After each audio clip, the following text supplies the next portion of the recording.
ये भी एक इंटरेस्टिंग क्वेश्चन है। इसमें 4 स्टेटमेंट दे रखा है, पूछा गया है कि पिक द करेक्ट स्टेटमेंट्स। तो हम लोग हर स्टेटमेंट को 1 बाय 1 देखते हैं। पहला स्टेटमेंट है average speed of a particle in a given time is never less than the magnitude of the average velocity.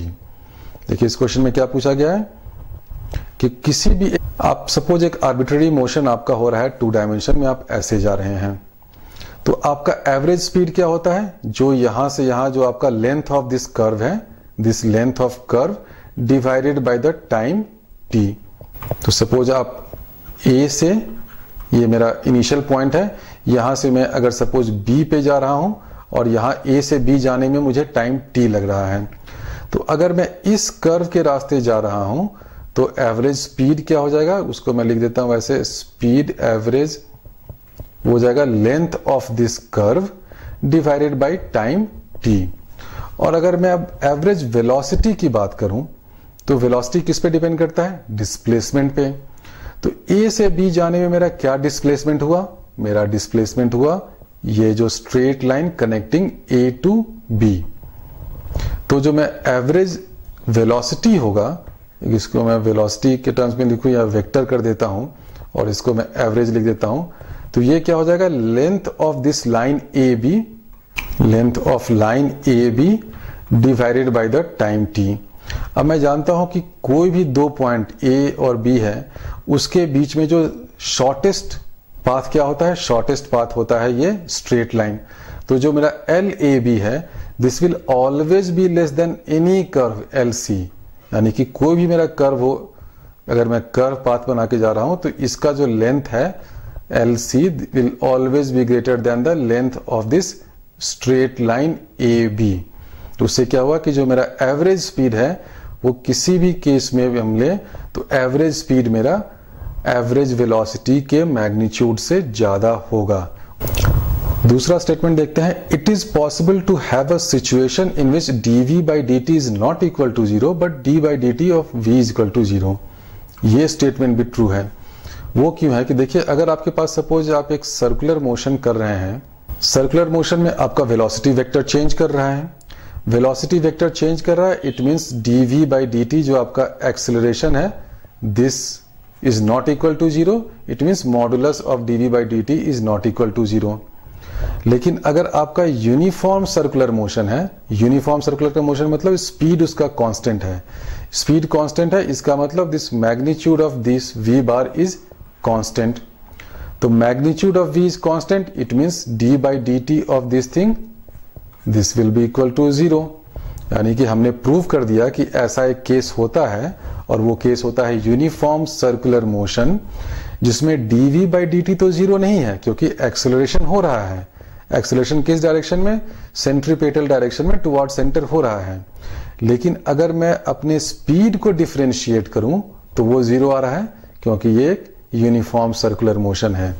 तो एग्जाम में जब भी आपको इस तरह का कुछ क्वेश्चन आए स्पीड और वेलोसिटी के बारे में, और ये चेक करने को है कि बताओ ये स्टेटमेंट ट्रू हो सकता है या फॉल्स हो सकता है, एक बार सर्कुलर मोशन और यूनिफॉर्म सर्कुलर मोशन उस वाले केस को जरूर टच कर लें, क्योंकि बहुत सारे जो इस तरह के स्टेटमेंट होते हैं वो सर्कुलर मोशन में जाकर उनका ट्रू नेचर पता चलता है कि क्या हो सकता है और क्या नहीं हो सकता है। अब थर्ड स्टेटमेंट देखते हैं, the average velocity of a particle is 0 in a time interval.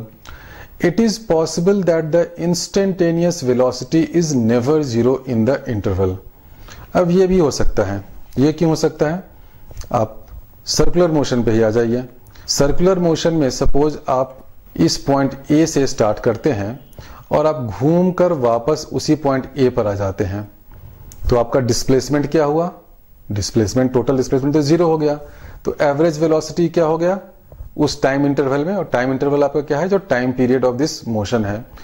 तो एवरेज वेलोसिटी मेरा क्या हो गया, एवरेज वेलोसिटी 0 हो गया, क्योंकि मैं A से अगर स्टार्ट करूं और घूमकर वापस अगर A पर आ जाऊं तो मेरा एवरेज वेलोसिटी 0 है। But it is possible that the instantaneous velocity is never 0 in the interval. बिल्कुल पॉसिबल था, क्योंकि मैं जब मैं मूव कर रहा था इस सर्कल पे, मेरी वेलोसिटी जो है, इंस्टेंटेनियस वेलोसिटी कभी भी 0 नहीं थी। अब डी लिखते हैं, the average velocity of a particle moving on a straight line is 0 in a time interval. It is possible that the instantaneous velocity is never 0 in this interval। अब ये नहीं हो सकता है। सी और डी वाले क्वेश्चन ऑप्शंस में देखिए क्या अंतर है। डी वाले में आपको एक एक्स्ट्रा रिस्ट्रिक्शन दे रखा है कि आप स्ट्रेट लाइन में मूव कर रहे हैं। तो डी वाले पार्ट में क्या दिखा रखा है कि आप एक स्ट्रेट लाइन में मूव कर रहे हैं। तो अगर आप स्ट्रेट लाइन में मूव कर रहे हैं और किसी भी एक टाइम इंटरवल में अगर आपको दिया हुआ कि आपकी एवरेज वेलोसिटी 0 है, इसका मतलब क्या है कि उस टाइम इंटरवल आपने अगर ए से स्टार्ट किया तो एवरेज वेलोसिटी 0 होने के लिए आपको वापस घूमकर ए पर ही आना पड़ेगा। इसका मतलब आप इधर जा सकते हैं टुवर्ड्स राइट, लेकिन कहीं पर जाकर आप पॉइंट बी तक जाते हैं, फिर वहां से रिटर्न होकर आप वापस ए पर आ जा रहे हैं। तो अगर आप ऐसा कर रहे हैं कि ए से स्टार्ट कर रहे हैं, बी तक जाते हैं, रिटर्न होकर फिर वापस ए पर आते हैं, तो कहीं ना कहीं तो आपको वेलोसिटी आपकी इंस्टेंटेनियस 0 होनी पड़ेगी। और वो क्यों होनी पड़ेगी? क्योंकि जब आप ए से बी की तरफ जा रहे हैं तो आपका वेलोसिटी जो है वो पॉजिटिव है, और आप बी से ए की तरफ जा रहे हैं, मैं अज्यूम कर रहा हूं कि मेरा ओरिजिन यहां पर है, और आप बी से ए की तरफ जा रहे हैं तो आपका वेलोसिटी जो है वो नेगेटिव है। अब वेलोसिटी वेक्टर पॉजिटिव से नेगेटिव जा रहा है तो बीच में कहीं ना कहीं तो उसको 0 होना ही पड़ेगा ना, वो जंप तो कर नहीं सकता है। इसलिए देखिए इस क्वेश्चन में दे भी रखा है इनफाइनाइट एक्सेलरेशंस आर नॉट अलाउड, क्योंकि अगर आप ए से बी जा रहे हैं तो आपका वेलोसिटी पॉजिटिव है। थोड़ी देर बाद आप बोलते हैं कि नहीं मुझे वापस ए की तरफ जाना है क्योंकि मुझे अपने एवरेज वेलोसिटी को 0 करना है, तो बोलेंगे ठीक है आप बी से ए वापस जाओ। बी से ए आप वापस जा रहे हैं तो आपकी वेलोसिटी नेगेटिव हो गई। तो आपकी वेलोसिटी पॉजिटिव से नेगेटिव अगर चेंज कर रही है, और वेलोसिटी जो है किसी भी फिजिकल बॉडी का, किसी भी रियल पार्टिकल का एक कंटिन्यूअस वेरिएबल है, तो कोई भी कंटिन्यूअस फंक्शन, कंटिन्यूअस वेरिएबल अगर पॉजिटिव से नेगेटिव आ रहा है तो उसको एक्स एक्सिस को 0 को कहीं ना कहीं कट करना होगा। इसलिए it is possible that the instantaneous velocity is never 0 in the interval, ये स्टेटमेंट रॉन्ग है। कोई ना कोई एक मिनिमम पॉइंट ऐसा होगा ही जहां पर उसकी वेलोसिटी को इंस्टेंटेनियसली उस इंस्टेंट के लिए 0 होना पड़ेगा। इसलिए डी ऑप्शन रॉन्ग है। नेक्स्ट क्वेश्चन देखते हैं, क्वेश्चन नंबर 7। इसमें भी 4 स्टेटमेंट्स दे रखे हैं और आपको पूछा गया कि कौन सा इसमें से करेक्ट। पहला है the magnitude of the velocity of a particle is equal to its speed. अब ये तो करेक्ट होता है क्योंकि ऐसे हम लोग डिफाइन ही इसको इस तरह करते हैं कि मेरा जो सपोज वेलोसिटी वेक्टर है, अगर ये 2 डायमेंशनल मोशन है तो क्या होता है vxi प्लस vyj। अगर 3 डायमेंशनल होगा तो इसमें vzk भी लिख देंगे। तो ये जो मेरा वेलोसिटी वेक्टर है इसका मैग्नीट्यूड क्या होता है, इसको मैं लिख सकता हूं vx square plus vy square, and this is same as the magnitude of the speed. तो इसलिए मैं कह सकता हूं कि magnitude of the velocity of a particle is equal to its speed. और इसमें आप ध्यान दीजिएगा कि ये जब मैं यहां वेलोसिटी और स्पीड की बात कर रहा हूं तो ये मैं इंस्टेंटेनियस वेलोसिटी और इंस्टेंटेनियस स्पीड की बात कर रहा हूं।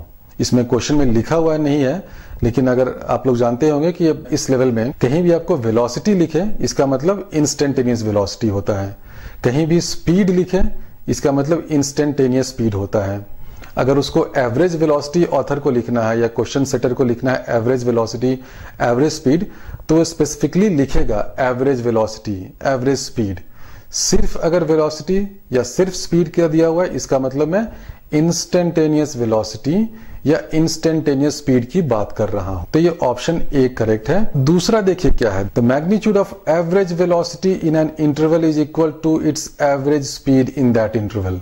देखिए इसलिए ए में हम लोग बात कर रहे थे, तो ए में हम लोग बात कर रहे थे इंस्टेंटेनियस वेलोसिटी इंस्टेंटेनियस स्पीड की, और बी में हम लोग आ गए तो अब हम लोग एवरेज के टर्म्स में बात कर रहे हैं, एवरेज वेलोसिटी और एवरेज स्पीड। तो बी ऑप्शन करेक्ट नहीं होगा। तो आप लोग को लग रहा हो कि ये कैसा है कि जब इंस्टेंटेनियस वेलोसिटी की बात हो रही थी तब तो मैग्नीट्यूड जो था वो स्पीड के बराबर हो गया, और मैं अब एक इंटरवल में जाता हूं तो एवरेज वेलोसिटी जो है उसका मैग्नीट्यूड एवरेज स्पीड के बराबर क्यों नहीं है। मान लीजिए आपका कोई एक आर्बिट्ररी मोशन हो रहा है 2 डायमेंशन में, पार्टिकल है वो ए यहां से स्टार्ट करके यहां पर बी पर गया। तो अगर मैं एवरेज स्पीड की बात करूं तो एवरेज स्पीड मुझे क्या फाइंड करना पड़ेगा, ये जो पूरा ये कर्व पाथ है उसका length divided by that time interval t। Average speed is equal to this length of curve A B, मैं इसको c लिख रहा हूं क्योंकि ये कर्व पोर्शन जा रहा हूं, डिवाइडेड बाय टाइम t, जो भी टाइम t है। लेकिन अगर मैं एवरेज वेलोसिटी की बात करता हूं तो क्या होता है, एवरेज वेलोसिटी में मुझे देखना पड़ता है कि जो मेरा डिस्प्लेसमेंट क्या हुआ, displacement from initial position to final position. तो डिस्प्लेसमेंट होता है ये वाला line, length of this A B. तो ये लेंथ ऑफ ए बी जरूरी तो नहीं है कि इस कर्व के बराबर हो, और जनरली 99.99% केसेज में होगा कि this length of A B will not be equal to this curve. और इक्वल किस केस में हो सकता है, एक ही केस में, क्योंकि मैं कर्व पे मूव करके नहीं स्ट्रेट लाइन पे ही मूव करूं। तो हर केस में क्या होगा कि जो length of this straight line A B है वो इनफैक्ट इस कर्व के लेंथ से कम होता है। और वो कम इसलिए होता है क्योंकि हम लोग जानते हैं क्योंकि कोई भी दो पॉइंट, आर्बिट्रेरी पॉइंट ए और बी हो, इनके बीच शॉर्टेस्ट डिस्टेंस क्या होता है, इज अ स्ट्रेट लाइन। तो ए से बी के बीच में जाने में मेरा शॉर्टेस्ट डिस्टेंस जो है वो स्ट्रेट लाइन है। अगर मैं ऐसे ऐसे घूमते हुए नागिन डांस करते हुए जाऊंगा ए और बी के बीच में, तो ये जो मेरा कर्व है वो लॉन्गर होगा, longer than this straight line. Velocity vector, इसका मैं एवरेज लिखूं, इसको मैं एवरेज लिख देता हूं। तो ये क्या हो जाएगा, length of this line A B divided by time T. अब ये length of line A B जो है वो क्या है, this is not equal to this length of curve, therefore average speed is not equal to magnitude of the average velocity. ये दोनों equal नहीं है। अब इस स्टेटमेंट पे आप थोड़ा सा ध्यान से और सोचिए कि ऐसा क्या है इंस्टेंटेनियस में कि इंस्टेंटेनियस वेलोसिटी तो इक्वल हो जाता है, उसका जो मैग्नीट्यूड है इंस्टेंटेनियस स्पीड के बराबर, लेकिन एवरेज क्यों नहीं होता है। और आप लोगों ने कैलकुलस के लेक्चर्स में या मोशन इन 1 डायमेंशन 2 डायमेंशन इसमें देखा होगा कि हम लोग इंस्टेंटेनियस वेलोसिटी लाते कहां से हैं। अगर आपको इंस्टेंटेनियस वेलोसिटी फाइंड करना है तो आप क्या करते हैं, आप लेते हैं ऐसे limit delta T tends to 0, position vector at T plus delta T minus position vector at time T divided by delta T. ये क्या, ये फॉर्मूला होता है टू फाइंड इंस्टेंटेनियस वेलोसिटी। तो ये जो फॉर्मूला है ये भी कहां से आया, हमने क्या किया कि एक डेल्टा टी टाइम इंटरवल लिया, उसमें देखा कि जो मेरा पोजीशन वेक्टर कितना चेंज हो रहा है, उसके डिफरेंस को डिवाइड कर दिया टाइम इंटरवल से और ये लिमिट ले लिया, तो हमारे पास इंस्टेंटेनियस वेलोसिटी आ गया। इसका मतलब जो मेरा इंस्टेंटेनियस वेलोसिटी है वो कहां से डिराइव होता है, एवरेज वेलोसिटी के कॉन्सेप्ट से डिराइव होता है। तो अब ये कैसे हो रहा है कि इंस्टेंटेनियस वेलोसिटी तो मेरा हर पॉइंट पे उसका जो मैग्नीट्यूड है वो स्पीड के बराबर है, लेकिन जब मैं ए और बी को एक finite time interval suppose 10 microsecond या 10 सेकेंड की बात कर रहा हूं, तब मैं कहता हूं कि नहीं, इस 10 सेकेंड के बीच में जो आपका एवरेज वेलोसिटी है उसका मैग्नीट्यूड एवरेज स्पीड के बराबर नहीं होगा। तो ये तो पैराडॉक्स लग रहा है। पैराडॉक्स ये है कि आप इंस्टेंटेनियस वेलोसिटी को डिफाइन तो करते हैं एवरेज वेलोसिटी के ही लिमिटिंग कॉन्सेप्ट से, और आपने दिखाया कि कोई भी एक डेल्टा टी टाइम इंटरवल हो उसमें जो मेरा एवरेज वेलोसिटी का मैग्नीट्यूड है वो एवरेज स्पीड के बराबर नहीं होता है। लेकिन फाइनली इसी का जब मैं लिमिट लेने लगता हूं तो जो इंस्टेंटेनियस वेलोसिटी आता है वो इंस्टेंटेनियस स्पीड के बराबर हो जाता है। तो ये कैसे हो रहा है, इसी पैराडॉक्स को मैं दूसरे तरीके से समझाता हूं कि ये सपोज मेरा एक आर्बिट्ररी कर्व है, मैं ए से बी की तरफ गया, मैं क्या बोल रहा हूं कि आप कोई भी पॉइंट ले लो, ये पॉइंट लो, ये पॉइंट लो, यहां कोई भी इंस्टेंट पे जाओ, किसी भी इंस्टेंट पे गए आप, time t equal to 2.03 second पे, वहां पे आपने मेजर किया वेलोसिटी, उस वेलोसिटी का मैग्नीट्यूड निकाला, उस जगह का स्पीड निकाला, दोनों इक्वल है। फिर आप गए time t equal to 3 second पे, वहां पे वेलोसिटी का मैग्नीट्यूड निकाला, स्पीड निकाला, दोनों इक्वल है। आप गए time t equal to 7 second पे, वहां वेलोसिटी का मैग्नीट्यूड निकाला, स्पीड निकाला, दोनों इक्वल है। यानी पूरे टाइम इंटरवल पे ए से बी आप जा रहे हैं, हर सेकेंड पे आपका वेलोसिटी का मैग्नीट्यूड और स्पीड दोनों इक्वल है। मैं ए से बी जा रहा हूं, हर second, every instant magnitude of my velocity is equal to speed. तो हर सेकेंड ये इक्वल है, लेकिन जब मैं पूरे इंटरवल की बात करता हूं, मैं ए से लेकर बी तक, टाइम 0 से लेकर सपोज 10 सेकेंड तक, तो मैं कहता हूं कि नहीं, आपका जो एवरेज वेलोसिटी है वो स्पीड एवरेज स्पीड के बराबर नहीं है। तो ये क्यों हो रहा है, तो ये बहुत ही एक डीप कॉन्सेप्ट है और यही concept heart of the calculus में है। ये ऐसा इसलिए हो रहा है आप ऐसे सोचिए कि आपका जो एवरेज स्पीड है वो एवरेज वेलोसिटी से डिफरेंट किस केस में होता है? डिफरेंट इस केस में होता है कि अगर आप स्ट्रेट लाइन वाले पाथ पे मूव नहीं कर रहे हैं। अगर मैं आपको एक एग्जांपल दूं, आप ए से बी इस डायरेक्शन में मूव कर रहे हैं अलोंग द स्ट्रेट लाइन, तो आपका एवरेज वेलोसिटी भी, उसका मैग्नीट्यूड और एवरेज स्पीड भी दोनों इक्वल होगा, क्योंकि length of this curve will be length of the straight line. तो एवरेज वेलोसिटी और एवरेज स्पीड में जो डिफरेंस आता है वो इसके कारण आता है कि आपका एक आर्बिट्ररी पाथ आपने चूज कर लिया। लेकिन फिर भी क्वेश्चन ये है कि चलो एवरेज अगर डिफरेंट हो रहा है तो इंस्टेंटेनियस मेरा क्यों डिफरेंट नहीं हो रहा है? वो इंस्टेंटेनियस इसलिए डिफरेंट नहीं हो रहा है क्योंकि इंस्टेंटेनियस का मतलब क्या है कि मैं उस इंस्टेंट पे चला जा गया हूं, मैं किसी एक point time interval t equal to 2.03 second पे गया। उस टाइम इंटरवल पे आप जा रहे हैं तो आप कितना डिस्टेंस कवर करेंगे? बहुत कम। अगर आपके पास इंस्टेंटेनियस की हम लोग जब भी बात करते हैं तो हम लोग डेल्टा टी टेंड्स टू 0 लिखते हैं, यानी क्या है, सपोज मेरा डेल्टा टी है 10⁻⁻�6 माइक्रो सेकेंड, तो उसमें आप कितना डिस्टेंस कवर करेंगे? बहुत छोटा सा डिस्टेंस कवर करेंगे। सपोज 10⁻⁻6 माइक्रोमीटर आप कवर कर रहे हैं। तो जब आप छोटे से इस कर्व के छोटे से पोर्शन पे जाएंगे तो वो एक कर्व लाइन है या स्ट्रेट लाइन है, इसका डिफरेंस खत्म हो जाता है।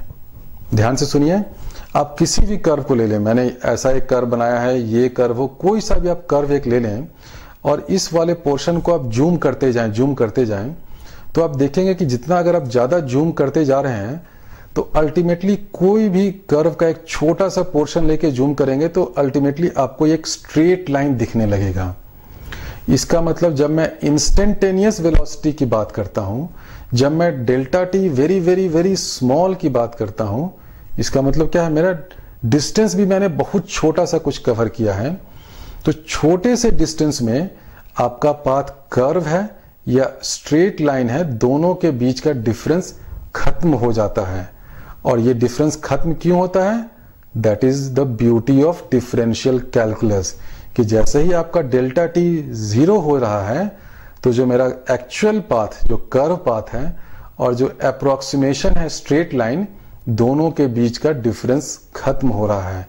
इसलिए जब हम लोग इंस्टेंटेनियस वेलोसिटी की बात करते हैं, एक पर्टिकुलर इंस्टेंट पे मैं चला गया तो वहां पे मैं कितना डिस्टेंस कवर करूंगा? हार्डली मैं वहां पे 10⁻⁻6 माइक्रोमीटर कवर करूं।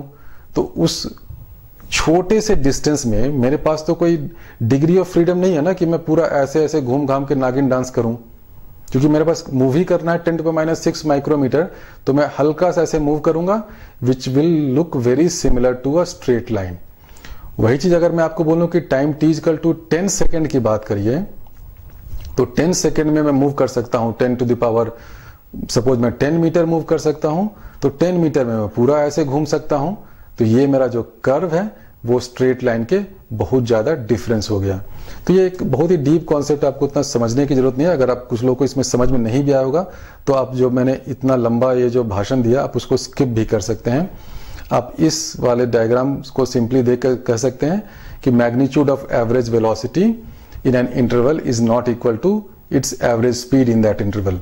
जो मैंने इतना लंबा लेक्चर दिया वो सिर्फ कुछ लोगों के लिए हो जिनको काफी डीप अंडरस्टैंडिंग चाहिए कैलकुलस और डिफरेंशियल कैलकुलस की, कि ऐसा क्या हो रहा है इंस्टेंटेनियस में जो एवरेज में नहीं हो रहा है, जिसके कारण मेरा इंस्टेंटेनियस वेलोसिटी का मैग्नीट्यूड तो स्पीड के बराबर है, लेकिन जो एवरेज वेलोसिटी है उसका मैग्नीट्यूड एवरेज स्पीड के बराबर नहीं होता है। अब सी में आते हैं। It is possible to have a situation in which the speed of a particle is always zero but the average speed is not zero. ये सी तो हो नहीं सकता है, क्योंकि अगर आपका पार्टिकल है और उसकी स्पीड हमेशा जीरो है, यानी कि चुपचाप से स्टेशनरी बैठा हुआ है, तो फिर एवरेज स्पीड नॉन जीरो होने का सवाल ही नहीं होता है। इसलिए सी ऑप्शन रॉन्ग है। उसी तरह डी ऑप्शन भी रॉन्ग है। It is possible to have a situation in which the speed of the particle is never zero. Never zero इसका मतलब वो हमेशा मूव कर रहा है, but the average speed in an interval is zero. तब जब वो पार्टिकल कंटिन्यूअसली हमेशा मूव कर ही रहा है तो किसी भी एक टाइम इंटरवल में उसका एवरेज स्पीड जीरो नहीं होगा। तो डी ऑप्शन भी करेक्ट नहीं है।